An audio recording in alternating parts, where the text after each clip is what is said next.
Hello friends, myself Ramesh Masuna, faculty, ACE Engineering Academy. I am going to discuss GATE 2022 solutions of the subject compiler design.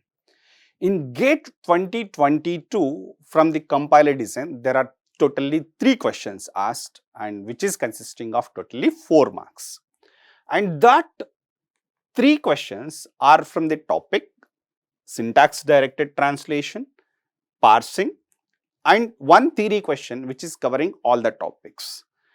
And here there are 2 questions of 1 mark and 1 question of 2 marks, totally 4 marks asked from the compiler design subject. Here I am going to discuss all those 3 questions in a more detailed way. Look at the first question. Which of the following statements is true? Option A given, the LALR of one parser for a grammar G cannot have reduce conflict if the LR of one parser for G does not have reduce conflict. This statement is a false statement. Why? Let us consider there is one LR of one state, A tends to A dot, comma P. B tends to A dot, comma Q. This is one LR of one state. And this LR of one state, we have 2 reductions, A tends to A, B tends to A. And this first reduction is on P, second reduction is on Q. And because lookahead symbols are different, it is not considered as a reduce conflict. Suppose we do have one more LR of one state. A tends to A dot, B tends to A dot. Here also we have a reductions. Okay. Here also we have a reductions. Here you look at the lookahead is Q. Here the lookahead is P.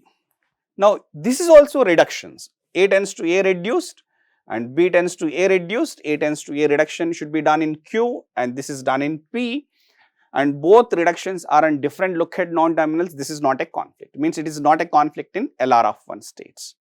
If you merge these two, you can merge these two in LALR of one states because in LALR of one, we have to merge the LR of one states that have the same set of first components. A tends to A, B tends to A. Both are same. Lookheads are different. We have separated in LR of one states. Because first components are same, we have to merge in the LALR of one states. So what we have to do? A tends to A dot, B tends to A dot. Now lookaheads we have to take the union. It is P or Q. Here Q or P, we can also write P or Q. Now this is we can call LALR of one state after merging LR of one states. Now here you observe, we can call this is a reduction. This is also reduction and both are reducing in the same lookahead terminals. Now I can call this is RR conflict, reduce conflict. What does it mean? Even there is no LR, even there is no RR conflict in LR of one states, merging LR of one states into LALR of one may causes RR conflict, But what the statement is given? The LALR of one parser for a grammar G cannot have reduce conflict, but there is a possibility of having reduce conflicts. That's why option A is incorrect. Option B, symbol table is accessed only during the lexical analysis. Here it is given only, but symbol table can be accessed by other phases of a compiler also. Like let us say an example, in semantic analysis it is checking the type checking. So what is the type of the operand that can be verified in the symbol table only? So means we can say even semantic analysis also will use the symbol table. But what it is given? Symbol table is accessed only during the lexical analysis because only given. Option B is the false statement. Option C, data flow analysis is necessary for runtime memory management. And actually what for data flow analysis? Data flow analysis for the optimization purpose, not for the runtime memory management purpose. That's why option C is wrong. Because A, B, C is wrong, D definitely could be the right answer because it is an MCQ question. What is a D? LRF1 parsing is sufficient for deterministic context-free languages. This is a direct statement and this is a correct statement stating that LRF1 parsing is sufficient for deterministic context-free languages. That is a proper statement. So, answer for this question is option D. Here it is a question asked based on the parsing techniques, that is based on the LRF0 items. Have a look of the question. Consider the grammar with plus star open close ID are the terminals and this is a grammar given. And given if I0 is a set of two LRF0 items. What are the LRF0 items? S dash tends to S dot and S tends to S dot plus R. This is I0. It is given. Then go to of closure of I0 comma plus is contains dash number of items. What is closure of I0? Now closure set means what are the all items that we can include in the I0. Here dot already reaches to the end. Because dot reaches to the end, no more items to be added. Here you can see after dot we have only just plus because dot plus is a terminal given clearly. Because dot terminal, it is not going to add any more items into the I0, means closure of I0 is I0 itself. We can say closure of I0 is I0 itself. Now look at go to of I0 comma plus. It means you have to move dot one position to the right with respect to plus. If you move dot one position to the right with respect to plus, what are the items are possible? Now look at S tends to S plus dot R possible. Because S tends to S plus dot R possible. Because dot R, we have to add R productions into the same set. What is R productions? R tends to dot R star P, R tends to dot P, and we have to add P productions also. P tends to dot open S close and P tends to dot ID. Right? Any more items to be added? No more items to be added. Now, what was the question? Go to of closure of I0 is I0. Go to of I0 comma plus contains exactly dash items. How many items? 1, 2, 3, 4, 5. So, how many items are possible? 5 items are possible. So, answer for this question is 5. Here it is a question based on syntax directed translation and here it is given a grammar along with the translation rules. Now, the grammar is S tends to S hash T, S tends to T, T tends to T percentile R, T tends to R, R tends to ID and whatever is mentioned in the parenthesis are called the translation rules. Here clearly given, here hash and percentile are operators and ID is a token that represents an integer and ID dot value represents the corresponding integer value. The set of non-terminals is STRP. Anyhow, non-terminals are going to be represented with the capital letters. And a subscripted non-terminal indicates an instance of the non-terminal. Means you don't think that S and S1 are not different non-terminal. S1 is an instance of S. Just to show clearly the meaning of the translation rules, here it is given a subscripted number. That's why we can call the subscripted non-terminals are the instances. Okay, using this translation scheme, the computed value of S dot val for the root of the parse tree for the expression, here some expression is given, okay, is what is the value of this expression? We have to find it. Okay, how to do this? We have to construct a parse tree for this input sentence using the grammar. Next, we have to evaluate the parse tree according to the translation rules and we have to find S dot val for the root of a parse tree. Chalo, I will be copying this input sentence in my next slide. 20 hash 10 percentile 5, 10 percentile 5, hash 8 percentile 2 percentile 2, hash 8 percentile 2 percentile 2. This is an input sentence. Now we have to construct a parse tree for this input sentence. How to construct a parse tree for this input sentence? Starting with the starting non-terminal S. Now look at S is having S hash T, S tends to T, two productions. Because in my input sentence we have a hash, we have to apply the first production. S tends to S hash T. S tends to S hash T. Next, one hash is derived. We have to have one more hash. To have one more hash, what we have to do? S tends to S hash T. Now, just observe, we derived two hashes. Now, this is the first hash. To the left of first hash, we have S. With S, we have to derive 20. So, to derive 20 with S, we have a production S to T, T to R, R to ID. S to T, T to R, R to ID. What is ID? The ID should be 20. Now, 20 hash is derived.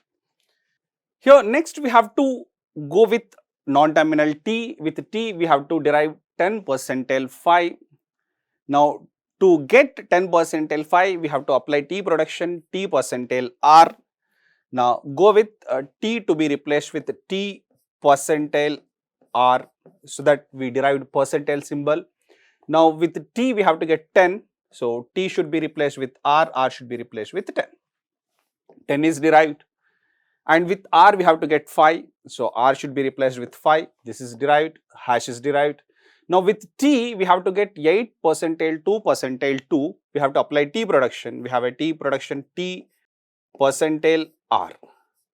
1 percentile is derived. We wanted to have one more percentile. So, we have to go with T percentile R. So, both the percentiles are derived. Now, this T should be replaced with R. R should be replaced with 8. This R should be replaced with 2. This R should be replaced with 2. Done. So, I have derived a parse tree for the input sentence given. What is the question? We need to find SDAT val for the root of a parse tree. In order to derive the val for root of the parse tree, we have to annotate the parse tree using the attributes in the semantic rule. Now, what are the attributes are there for the non-terminal str? For str, the attribute attached is val. Now, just I am writing V just to indicate it is a val. Okay. Yeah, here attribute is attached to each grammar symbol. Now, I just annotated. And we can say this is annotated parse tree if values are applied to the attributes in the parse tree.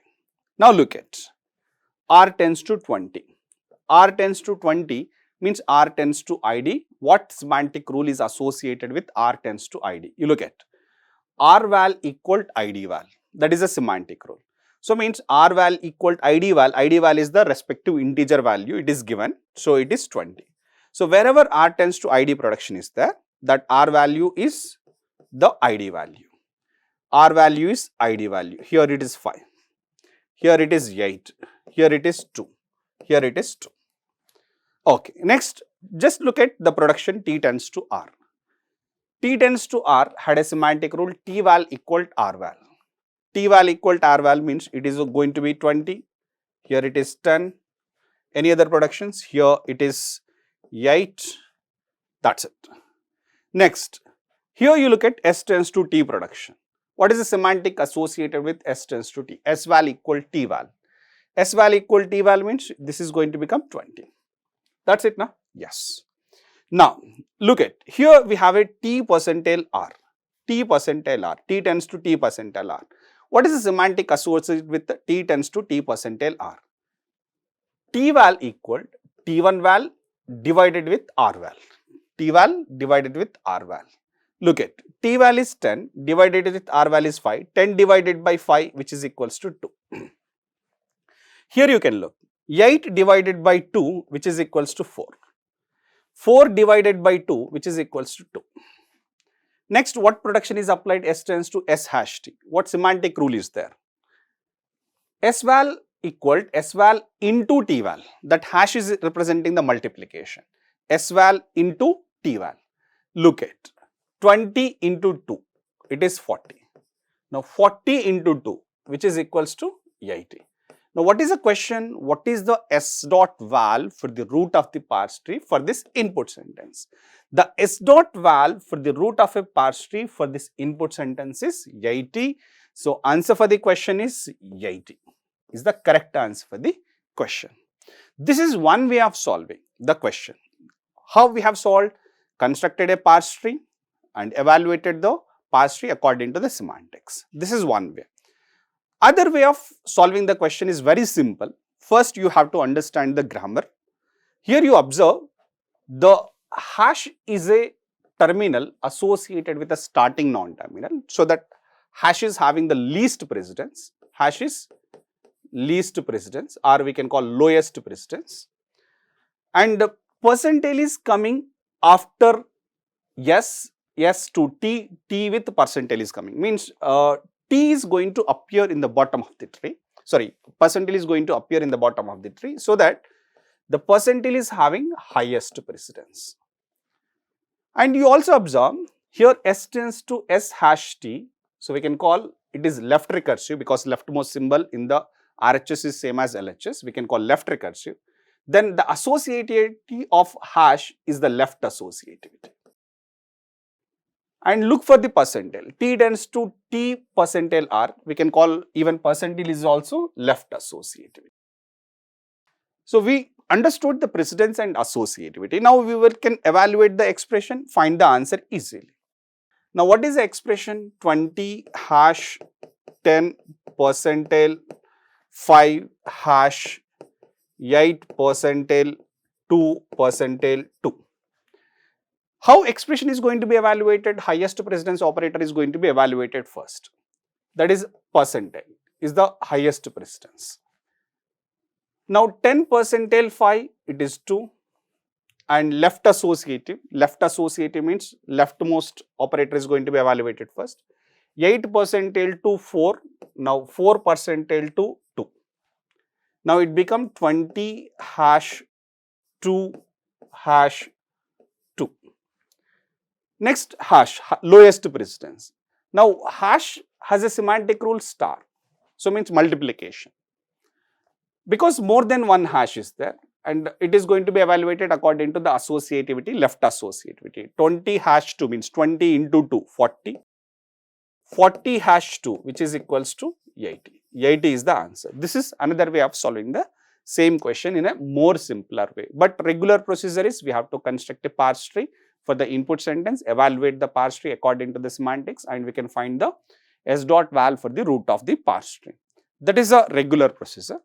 But if you can understand the grammar, it is easy way of solving the question. Hope you understood. Thank you.